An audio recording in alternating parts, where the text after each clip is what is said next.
LC, People Services Incorporated, and we primarily focus on mentoring. So mentoring in all different industries, mentoring at all different levels of an organization. So in our interview today, we're going to touch on a number of different points that we feel will help you in your decision as to whether or not you want to be a mentor, or whether your new business or your business that you have today as an entrepreneur, whether it will benefit from mentoring. So we're going to talk about how important training is. We're going to also take a look at what's the approach that we want to use, and I'll give you just a little insight, is think about the word Socratic and our old friend Socrates. So we'll explore that a little bit. We're going to talk about the aspect of personal and professional growth. And I know for some of us that's probably a bit scary, but we'll walk you through that so you have a deeper understanding of what that is all about. And we'll also talk about some of the things that if you are going to be mentoring that you need to avoid.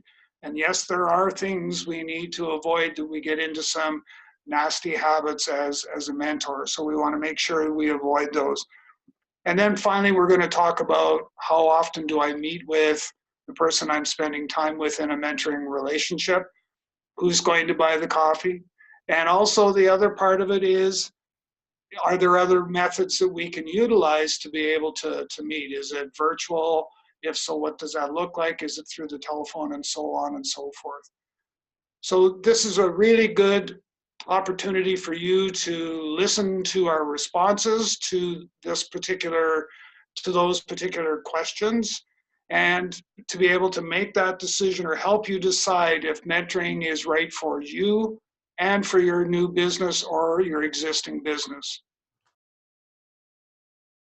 So for someone that's never mentored before, a good first step for them to entertain or consider is to get some form of training.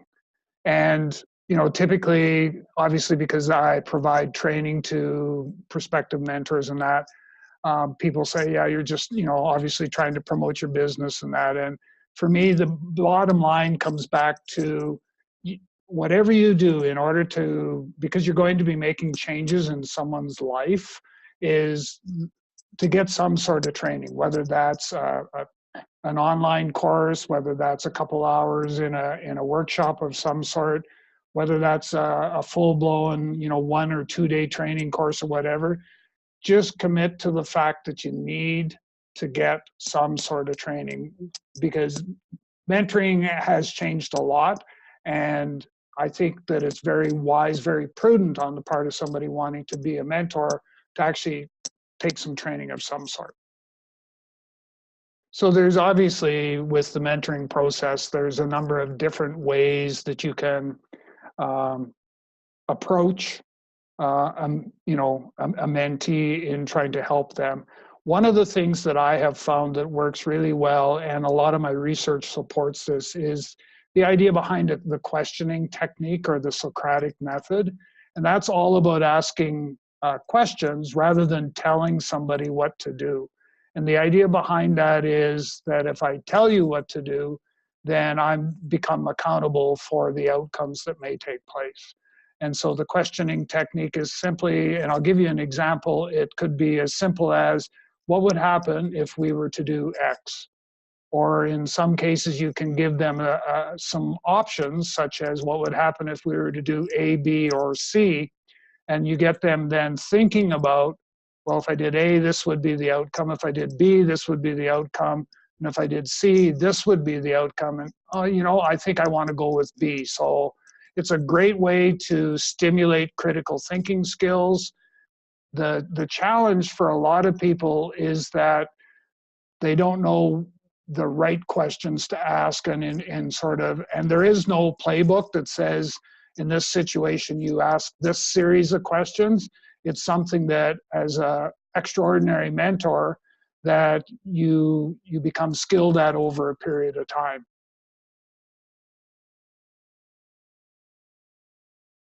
So it's really important, when you're mentoring anybody for that matter, but, certainly a new business owner or an entrepreneur. And I've had a lot of experience in both those particular areas. So, but one of the things that we always seem to lose sight of is the aspect of personal development and professional development. And what I've found over the course of my many, many years of experience is that most mentors shy away from the personal development side. It's that, it's that warm, soft, touchy-feely sort of stuff that a lot of people shy away from. And what I've found is that if you're able to focus on the personal development, personal growth first, you remove a lot of the obstacles and barriers that can take place. I'm working with a couple young entrepreneurs in the restaurant business, and we started out with an advisory group of 3 mentors. We're down to just me. And part of the reason for that is I took the time to build a trusting relationship where the other 2 didn't. And so I got to know, some of the pain points that they were experiencing. I got to know some of the challenges that they had in working with each other because of other things that were taking place in their life. So it's really critical. It's really important that we spend some time focusing on that personal aspect. How important is it to have industry-specific knowledge? It's a nice to have, but it's not a need to have, is the sort of the short answer. And like when I look at where I am today, so I've already alluded to the fact that I'm working with people in the restaurant business. I'm working with people in the health sector. I'm working with people that are in the manufacturing industry. And I have no experience whatsoever in most of those areas. But what it does for you as a mentor, as an extraordinary mentor, is it gives you the opportunity to ask a whole bunch of questions. And that has 2 things. Number one, it helps you in building that relationship. So it demonstrates genuine interest in the person you're mentoring. But what it also does is it gets the critical thinking skills going for both the mentor and the mentee. Probably doing what I've just been doing, which is doing a lot of the talking. A great extraordinary mentor is somebody that knows when to listen and somebody that knows when to provide guidance. And I'll give you an example is that I can remember a couple mentoring engagements that I was involved in where my mentee talked for 45 minutes and I said nothing. And then it was only at the conclusion of that 45-minute discussion, one-way discussion, that I had a few things just to add to the conversation, very little. And so as a mentor, it's knowing when sometimes the person you're mentoring just needs somebody to listen to what they have to say. They have all this stuff bottled up inside of them and they have no one that they trust that they can open up and share. And so that's, one of the big things is we need to be able to listen and hear, because there are trigger words in a conversation that will guide where we want to go next. There's also the aspect of pausing. And so one of the things I like to share with people is sometimes, you just need to pause and think about what it is I'm about to say. How is it going to be received by the other person? And sometimes that can prevent us from ending up in a crucial conversation that we probably could have avoided at the very beginning. A large part is to be present. So to be focused on the individual. I like to get eye contact and try to maintain it as much as I can. And sometimes your mentoring sessions are in coffee shops and you have all the different distractions.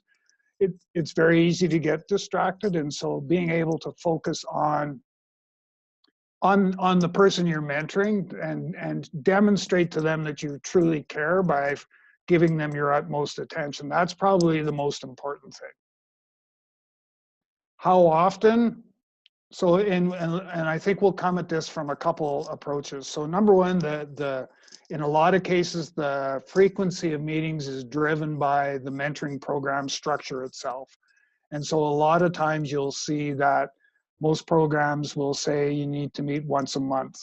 I have an issue with that in that if I meet with you once a month, chances are it's going to take us a long time to build a trusting relationship. So I always encourage people to meet more frequently if they can, at a minimum twice a month.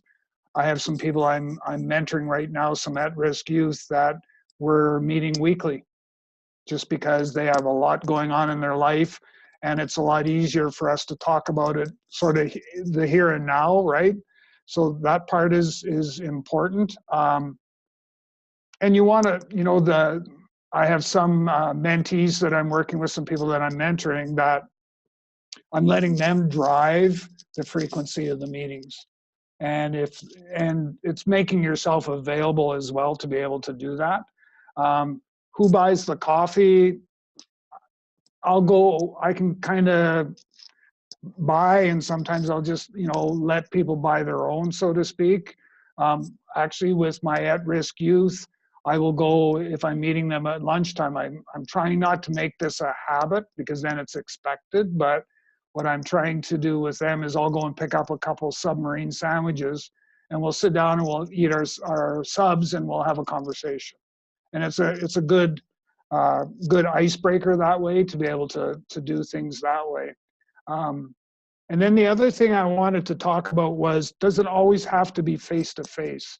And the desired state is definitely face-to-face, but it doesn't have to be. I do a lot of virtual mentoring, so I'm mentoring people in different countries that we're doing it using different technologies, Zoom, Google Hangout, Skype, all of those different pieces of technology. It takes a little bit of practice to obviously to get accustomed to it, but in the end, I would rather have a video chat than just a straight telephone call, because then I can sort of see some of the body language that's taking place. The biggest thing that, and I get this in organizations, so taking it outside of the context of an entrepreneur or a new business owner, and that from the organizational standpoint, what we're starting to see more and more that's becoming more of the theme is external mentors. So an external mentor coming in and working with the employee, so on and so forth. And I think there's still value in that same approach for, businesses, well, definitely with entrepreneurs. Most of the entrepreneurs I'm working with are obviously using an external mentor.